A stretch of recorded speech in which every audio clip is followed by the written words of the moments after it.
প্রিয়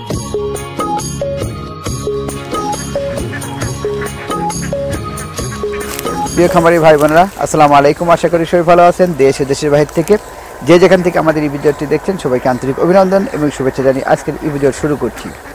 আজকের এই ভিডিওতে থাকছে এই শীতের বিকেলে হাঁসকে কিভাবে ফ্রি খাবার খাওয়াবেন এই বিষয় নিয়ে। শীতের বিকেলে অগ্রহায়ণ মাসে এভাবে চারদিকে ধান কাটার পরে এই মাঠেতে ফ্রি কিছু খাবার পাওয়া যায়, যেমন ধান, পোকামাকড়। এই খাবারগুলো একদম ফ্রি। হাঁসের খাবার খরচটা প্রচুর। যারা খামারি ভাই বোনেরা যারা খামার করেন তারা জানেন। ঠিক এই সময়টুকু একদম ফ্রি খাবার পাওয়া যায়। এক কথায় অফুরন্ত এই জমির মধ্যে অফুরন্ত এই যে ধান পড়ে, এই যে অফুরন্ত ধান, এই যে ধান, এই ধানগুলোই সাধারণত হাঁস খেয়ে থাকে। এই যে ধানগুলো পড়ে থাকে, দেখুন ধানের শীষ, এগুলোই খেয়ে থাকে। তো এজন্যেই মানে এ সময় আপনার হাঁসগুলো ডিমও বেশি দেয়, যেহেতু অফুরন্ত মাঠে খাবার থাকে। তো মাঠের খাবার অফুরন্ত থাকে, এজন্য এই খাবারগুলো পর্যাপ্ত হারে খায়, ডিম প্রোডাকশানও বাড়ে। বৈশাখ জ্যৈষ্ঠ মাস থেকে শুরু করে আপনার দীর্ঘ শ্রাবণ মাস পর্যন্ত ফ্রি খাবার পাওয়া যায়। এদিকে আপনার অগ্রহায়ণ মাস যখন চারদিকে ধান কাটা হয়ে যায়, সে সময় এই যে চারদিকে দেখুন ধান কেটে কেটে রেখে দিয়েছে। এই যে চারদিকে চোখ যত দূর যায় তত দূর শুধু ধান কাটা। আর ধান কাটার পর ধান কাটার শ্রমিকগুলো ধানগুলো কেটে কেটে এভাবে বয়ে বয়ে নিয়ে যায়। আর ফাঁকা যে মাঠ থাকে, এই ফাঁকা মাঠগুলোতে এই যে অফুরন্ত এই যে ধান পড়ে থাকে, এই ধানগুলোই মূলত হাঁসগুলো খাবার হিসেবে খেয়ে থাকে। এই যে মানে তারা খাবার খাওয়া নিয়ে ব্যস্ত।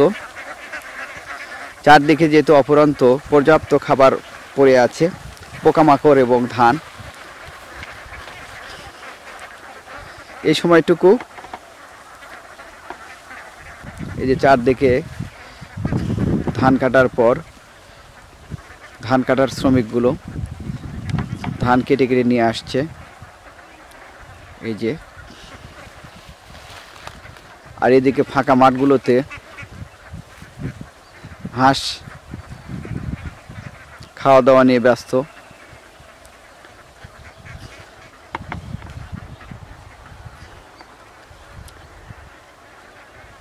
এই যে পাশের জমিতেও কিছু ধান আছে।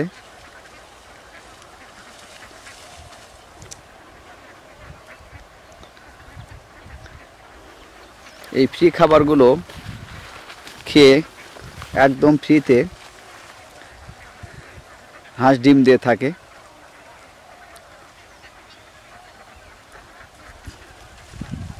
আর এই সময়টুকু খামারিদের পর্যাপ্ত লাভ পেয়ে থাকে। শীতকালে ডিমের দামও বেশি। তো আমি সারাদিনে এই মাঠের মধ্যে সকালে 1 ঘন্টা আর বিকেলে 1 ঘন্টা, 2 ঘন্টা সময়ে হাঁসকে খাওয়ালেই আমার হাঁসকে বাড়তি আর খাবার দিতে হয় না। এই খাবার খেয়ে হাঁস পুরোপুরি একদম ফুল পেটে খাওয়া হয়ে যায়।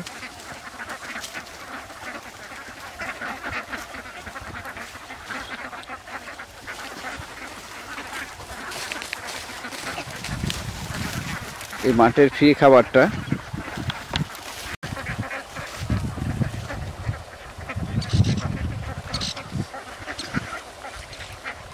ধান কাটা শেষ, এভাবেই শ্রমিকেরা ধানের ভার নিয়ে গৃহস্থের বাড়ির দিকে ছুটছে। ফ্রি খাওয়ায় অধিক পরিমাণ ডিম উৎপাদন করবেন এবং লাভ করবেন। এই যে হাঁসগুলো ফ্রি খাবার নিয়ে ব্যস্ত। এই যে আমার পাশে মাঠে আমি হাঁসকে ধান খাওয়াচ্ছি, আর এই হাঁসকে যে আমি মাঠে খাওয়াই, কতটুকু সময় খাওয়াই, বাড়িতে নিয়ে যাওয়া হয়। আর এই কাজগুলো মূলত ধান কাটা শ্রমিকগুলো করে থাকে। ফাঁকাই মাঠে এই হাঁসগুলোকে আমি এই ফ্রি খাবার খাওয়াচ্ছি, ধান খাওয়াচ্ছি। তো আপনারা এভাবে ফ্রি খাবার খাওয়ায় অধিক পরিমাণ হাঁসকে ডিম উৎপাদন করতে পারেন। আমি যেহেতু এই খামারের পাশাপাশি আরও অন্য কাজ করি, এই জন্য আমাকে অল্প সময়ে হাঁসকে খাবার খাওয়াতে হয়। আমার বাড়ির পাশেই এই যে ফাঁকা কিছু মাঠ আছে, চারদিকে দেখুন ধান কেটে কেটে রেখে দিয়েছে। এই ধানগুলো এই মাঠে শুকায় নিয়ে এরপরে আঁটি বেঁধে অঘ্রাণ মাসে আমাদের অঞ্চলে ধান কাটা নিয়ে সবাই ব্যস্ত।